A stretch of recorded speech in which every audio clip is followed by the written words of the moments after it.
City lights blink, they got secrets to spill.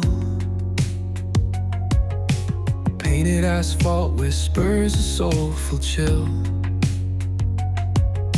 Clouds pass slow like memories that fade. Walking through the midnight, chasing dreams we made. Echo of your laugh, now a ghost in the shade. Every step a crack where the smile decayed. Voices in my head softly hum your tune, dancing with the shadows under a silver moon.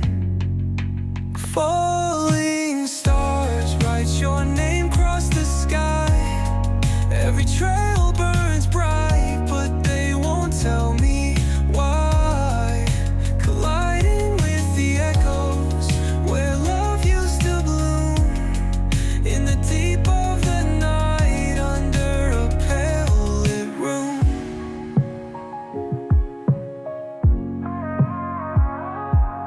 Street lamp flickers out, matches my doubt. Counting lonely steps, trying to map a route. Past the pain and the fear, beyond the cold air. Searching in the void like you'd still be there. Eyes shut tight, see the dreams barely glow. Fingers reach for nothing, just the wind that I know. Ocean tide crashing, in the chest waves break. Still drowning in your name, every breath I take. Falling stars write your name across the sky. Every trail burns bright, but they won't tell me why. Colliding with the echoes where love used to bloom, in the deep of the night under a pale lit room.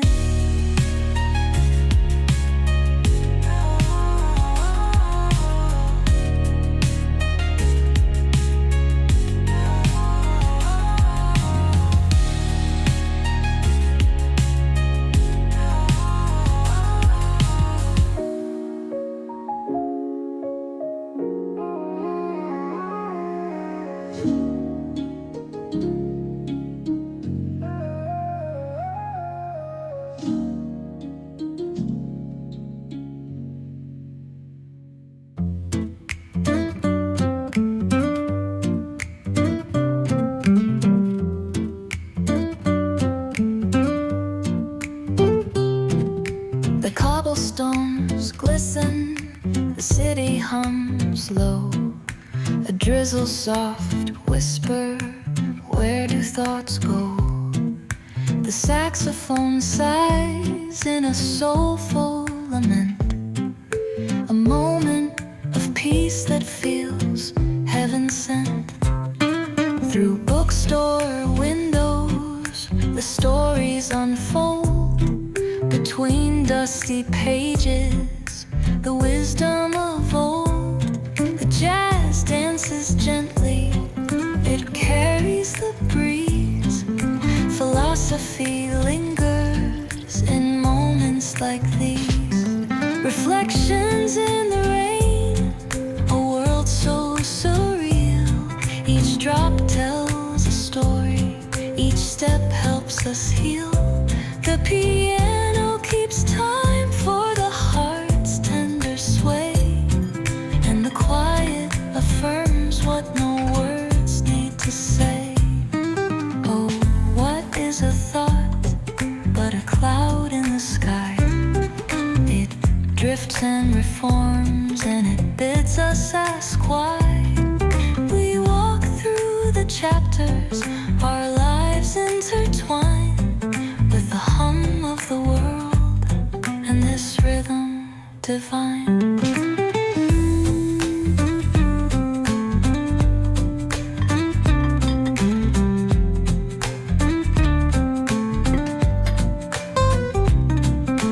Cafe lights shimmer, their glow softly spills on lovers and loners and lifelong ideals.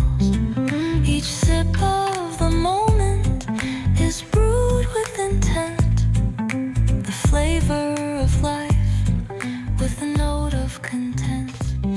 Reflections in the rain, a world so surreal. Hello mga bebs, welcome back sa aking channel. Dagdagan natin yung vlog natin kahapon. Nagluto ako ng tahong. So walang salita-salita yun, puro lang yun background music. So ngayon mga bebs, late na tayong nag-start ng vlog, mag-aalas 12 na. So ngayon ay magluluto ako ng fried rice. So iyon yung aming lunch mga bebs, kasi mamaya yung aming lunch ay mamaya ako palulutuin mga bebs yung pork with kimchi, kasi iyon ang gusto ni Yeram. Tinanong ko kasi siya kung ano yung gusto niya, kung gusto niya nilaga or pork with kimchi na lang. So ang gusto niya is pork with kimchi, kaya ayun. So mamaya ako nalulutuin yun bago siguro mga 4 PM. Doon ko lulutuin yung ulam namin mamayang dinner. Ngayon magtiis muna kami. Mag-fried muna kami. Kasi meron pa ako dito mga bebs na nilutong tahong, di ba? Kahapon. Ayan yung tahong. So mamaya painit ko lang yan. Tapos yung bigas, yung kanin na niluto ko kahapon mga bebs, parang siya, yung humilaw siya. Kasi nga, itong bigas na to mga bebs, kung naalala nyo, ito yung bigas na binigay sa akin ni Sis Merlin na 10 kilo. So, naubos na yung mga nakaraang bigas namin. So, yan, ginagamit ko na yung bigas na bigay ni Merlin. So, siguro kulang siya sa tubig kahapon, kaya medyo siya, hilaw. Tapos, nung kakain na ako, excited pa naman ako kasi nga yung ulam namin is tahong. Matagal din kaming di kumakain ng tahong mga bebs. So, ayun. Nung nanguya ko na, nararamdaman ko parang may bigas-bigas pa siya. So, ayun, ang ginawa ko, binalik ko ulit sa rice cooker, tas nilagyan ko ng tubig. And then, in-start ko siya ulit. Tapos, nung okay na, kakain na sila, tas ako din, parang ramdam ko pa rin na medyo matigas pa din yung kanin. So, sabi ni Mr., isangag ko na lang daw to ngayon nga. Tapos, pag nagluto ako, ko na lang siya, dagdagan ko na lang yung tubig, mga bebs. So, ayun mga bebs, ngayon ay magsinangag. Lagyan natin siya ng 2 sausage at 1 itlog. Yung ating sinangag. Ayan, yung oil natin ay mga bebs, avocado oil. Ayan, so niluluto ko na siya. Tapos, lagay na natin yung itlog. Lagyan ko na lang siya ng, mga bebs, ng powder. Ano ba yan? Garlic powder, kasi tinamad na ako maghiwa ng garlic Late na akong nag-vlog kasi nung nag-aalmusal kami doon sa sala, sa sofa, ayun, nanood kami ng mga pinapanood ni Yeram, nakikinood na rin ako. Tapos si Coco naman biglang kumandong sa akin. So, tapos nagla-live na rin ako sa pupo ko mga bebs. Alam nyo, yung naipon ko mga bebs, naipon ko sa pupo kasi kailangan ko na, kasi wala na ang laman yung card ko. Yung naipon ko sa pupo mga bebs ay sinend ko na sa bangko ni Mr. So, kumita tayo ng 40,000 won. So, 2K din yun mga bebs sa Pilipinas. So, ang ginawa ko kagabi, sinend ko na sa bangko ni Mr. kasi nga may bibilin ako sa Kupang. Yung bibilin ko sa Kupang is yung face pack ko kasi nga naubusan na ako. Kaya, sabi ko, i-withdraw ko na tong kita ko dito sa Pupo. So, ayun, withdraw ko na siya. Bumili ako ng face pack. Bumili ako ng, mamaya makikita nyo mga bebs, i-unboxing natin pagdating. So, darating naman nga today. Kaya nag-vlog din tayo mga bebs. So ayun yung kita ko mga bebs sa pupo. Kaya ayun, habang nagpupupo ako, nakaupo, natutulog naman si Coco sa ano ko, sa lap dito ko. Kaya hindi ako makatayo, hindi ako makapag-vlog mga bebs dahil nga hindi ako makatayo dahil natutulog si Coco sa ano ko. So ngayon lang tayo nag-start at ngayon din ako nagluto ngayong alas 12 na. At busog pa naman kami dahil medyo late na rin kaming nag-almusal. Kaya ako din yun winidraw. Para sana bibili ako ng sliced bread. Kaya lang mga bebs, kasi sa membership ko mga bebs sa Kupang ay natapos na yung 1 month. So kailangan na naman magkakaltas na naman sila sa akin ng bayad ng 7K. So nung bibili na ako ng ganun, hindi pwede kasi nga hindi pa ako naka-member ulit ng kaya hindi ako nakabili ng sliced bread doon, yung favorite ko, yung kinakain namin palagi mga bebs na sliced bread. Siguro mamaya mga bebs kasi nga magsasahod na si Mr. Ayun, kaya makakabili na tayo ng sliced bread at makakabayad na rin ako sa membership ko sa Kupang. Tapos, nag-order din pala ako mga bebs ng tilapia kasi namimiss ko na yung tilapia. So, nagtanong ako sa ate ko kung saan siya nag-order ng tilapia. So, ayun, sabi ko pag-order niya ako, 2 kilong tilapia, mga bebs. Tapos, bigyan ko sila pastor ng 1 pirasong tilapia. Kasi malalaki naman yung tilapia, mga bebs eh. And then, nag-order din ako doon naman sa Pinay, ng egg pie. Tapos, yung hopya. And then, yung sapin-sapin. So, sabi ko sa Saturday niya na lang i-deliver. Meron ngayong delivery, kaya lang sabi ko Sabado na lang niya i-deliver para ma-share ko din si pastor. Ayan, alam niyo naman, sharing is caring. Masarap mag-share mga bebs, 'di ba? Huwag lang take ng take, kailangan din mag-share. Kaya ayun, so ayun ang chika natin mga bebs. Mamaya darating yung ating parcel. So, lagyan na natin siya ng So, ito yung aming lunch, mga bebs. Masarap naman to. So, ayan mga bebs, nilagyan ko na siya ng asin. At saka ng garlic powder. Garlic powder na lang yung nilagay ko. Yan, para maluto din yung kanin natin. Ay, nakabuka-buka pa ako dyan. Yan, hinain natin yung ating apoy. Kasi masusunog yung ating rice. Gusto naman to ng mga bata kasi may sausage naman siya.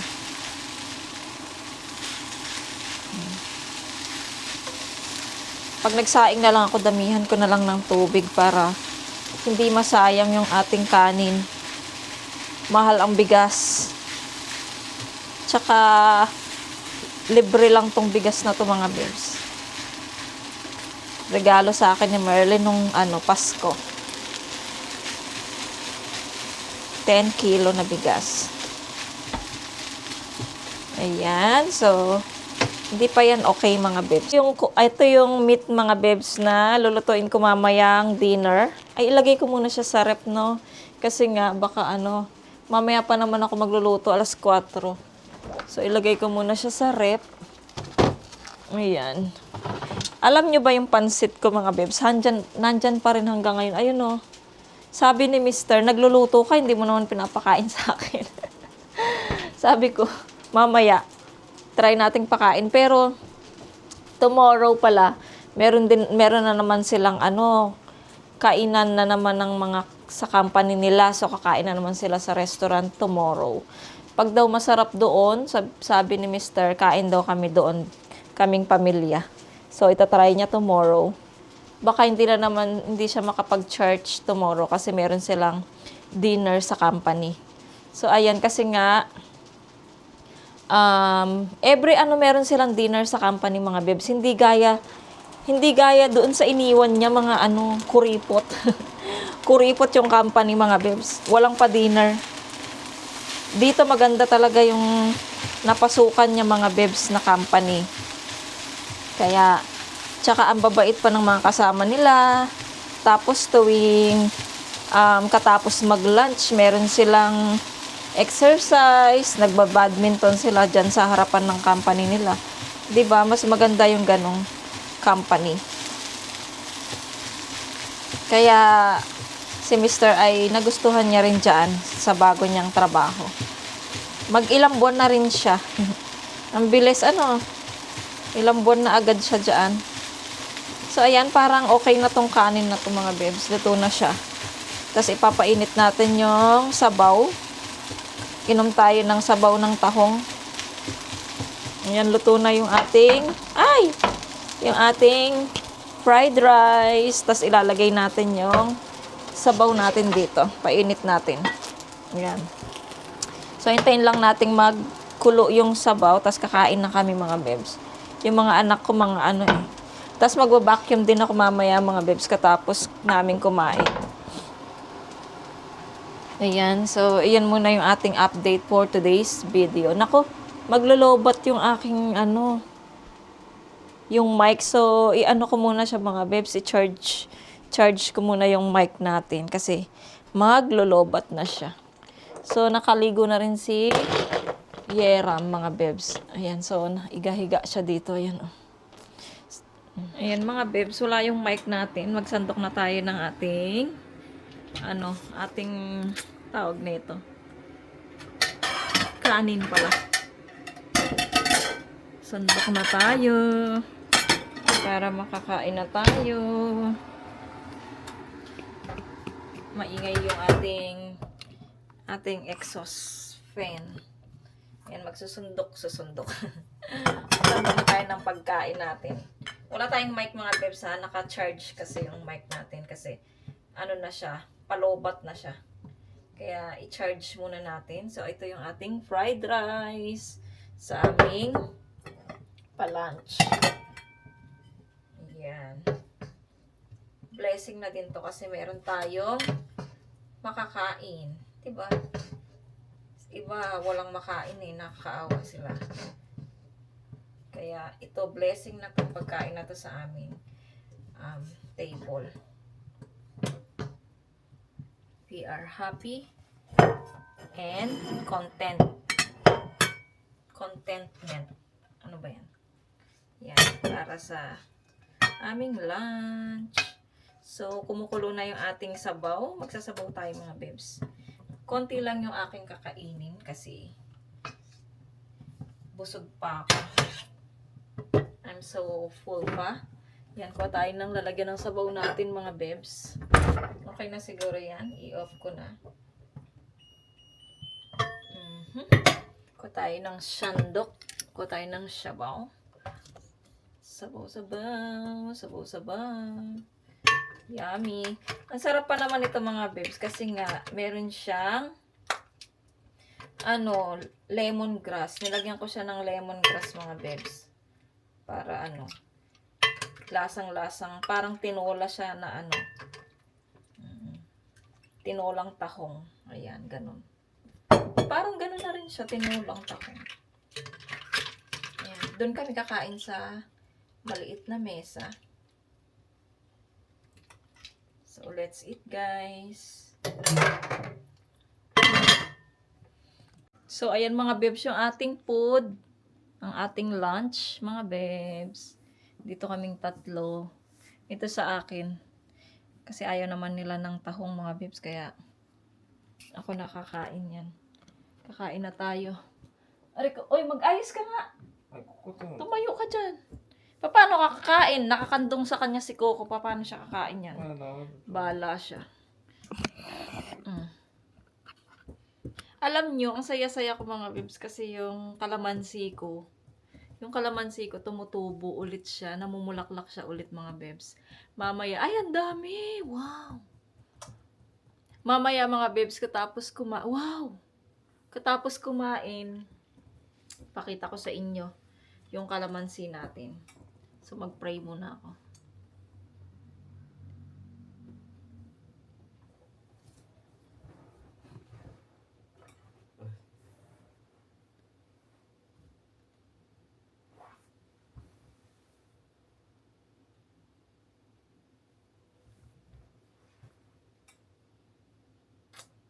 Kain tayo mga besh. Ayan na si Yetchan.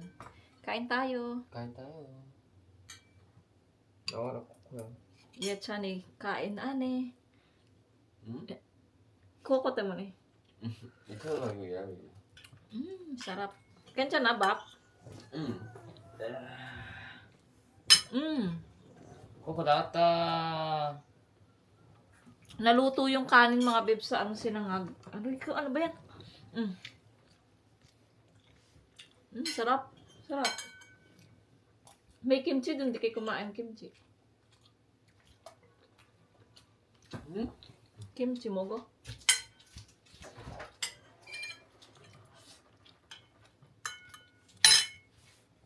Kahit ganito lang tayo mga bebs. At least meron tayong iba-vlog mga bebs, di ba?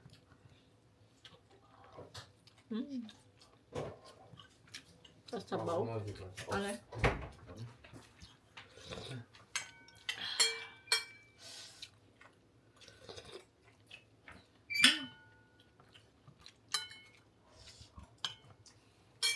Ganito lang kami tatlo mga bebs. Ganito kami everyday.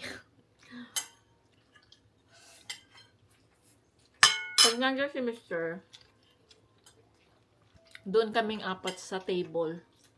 Pag kami lang tatlo, dito kami sa harapan ng TV. So, ayun mga bebs, kain muna kami ha. Baka magutom din kayo kakapanood sa amin habang kumakain. Enjoy eating!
Bebs, ginugupit ko tong rag na yung sobrang habang rag mga bebs. Ilalagay ko siya dito sa kusina ko kasi yung binili kong rag dito sa Daiso, medyo madumi na siya kaya ayun nilagay ko siya sa CR. Mamaya ibabrush ko siya. Kaya lang napakapurol naman itong gunting na to. Nahihirapan akong maggupit. Saan na ba yung saan yung yung isa ko na gunting? Saan ko nilagay? Kinuha ko yun eh. Ayun. So, ito, itry natin to. Yung pinanggugupit ko sa aking buhok. So, itry natin kung try natin mga bebs. Sana ay matalim siya mga bebs. Naku, isa pa siyang mapurol pa sa My guys. Paano to? Naumpisan ko na siya. Kailangan tong magupit. Dahan-dahan. Wala kasi akong tawag nito. Wala akong ibang gunting na panggupit. So, kailangan nating magtiis hanggang sa maputol natin siya. Kasi para magkasya siya dito sa ating kusina. Sayang naman kasi kung tas doon ko ilalagay yung ulo to para hindi halatang ginupit siya. Ayan, medyo umaangat na umaano naman siya. Okay naman siya. Nakapag-vacuum na ako mga babes, hindi ko na kayo naisama. Kasi ang hirap mag-vacuum ng nagbo-vlog, tas ako lang mag-isa yung nagbibideo sa sarili ko. Kaya hirap din ako mag-video kapag naglilinis ako ng bahay. Si Mr., minsan nanonood siya ng vlog ko. Pag daw gumagalaw, nahihilo daw siya. Kaya, aray ko, sakit. Pahinga muna tayo. Kaya hindi ako masyadong nagbablog ng naglalakad, kung saan nagpupunta, ganyan. Ang kadalasan naka-standby para hindi kayo mahilo mga viewers. Kasi nakakahilo din kahit ako pag nanonood ako ng mga vlogs ng iba. Pag sa sobrang galaw nila, nahihilo din ako pag pinapanood ko. Kaya, aray, ang sakit. Kaya naiisip ko din kayo mga babes na alam ko, nahihilo din kayo sa pagka gumagalaw tayo. Pag nagbablog tayo. Pinapahinga ko lang mga babes. Ang sakit kasi. Ang purol kasi nito eh. Sa Daiso ko lang din to nabili eh. Tapusin ko muna to. Ayan mga babes. Thank you Lord. Ang sakit ng kamay ko. Tignan nyo na mula oh. Salamat at nagunting na rin siya. Naputol na rin siya. So ilalagay natin siya dito sa tabi ng yung cabinet na to mga babes. Wait lang ha. Lagay natin dyan sa tabi ng cabinet. Dyan lang kayo. So, ibaligtad natin kasi nga, yung ginunting natin, pangit tignan. So, dito natin siya ilalagay. Wow! Sakto lang siya mga babes. So, hanggang dito lang. Tapos, yung natira mga babes, ayan o, pakita ko sa inyo mga babes. Ayan. Ganda na. Sakto lang siya mga babes. Ay, tumaas kayo. Ayan, sakto lang siya oh. Dito talaga, inayaan ko yan na ganyan. Ayan. Diba? Oh. Tapos, yung natira na to mga babes, ito. Ayan, syempre sayang, ilalagay natin dito. Sana kasya din. So, itabi natin to. So, ilagay natin dito. Wow! Ayan. So, ayan mga babes. Aray ko, naumpog pa ako. So, ayan mga babes yung ating nagawang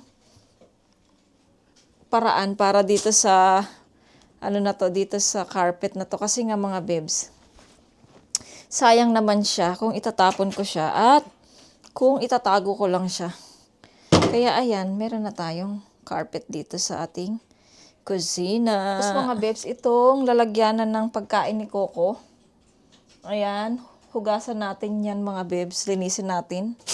Wala na siyang pagkain kaya mamaya, sahod na rin ni Mr. eh. So mamaya or bukas, bili kami ng mga bata dito sa Daiso ng pagkain ni Coco. Ngayon ay hugasan ko muna yung lalagyan ng pagkain ni Coco. Ito, tanggalin ko muna tong tubig niya. Punasan natin. Ilipat ko muna dito yung pagkain ni Coco kasi lilinisin ko yung yung binili ko sa kanyang pagkain. Lalagyan ng pagkain. Ayan. Ay. Kahit ganito lang mga babes, video natin para meron akong update sa inyo. Para alam nyo kung anong mga pagganap natin sa bahay, pagganap ko sa araw-araw. Ayun mga babes. Para lagi kayong update sa akin at sa aking pamilya. Ayan mga babes. So, ito na lang yung pagkain ni Coco. Last na lang siya. Ito na lang.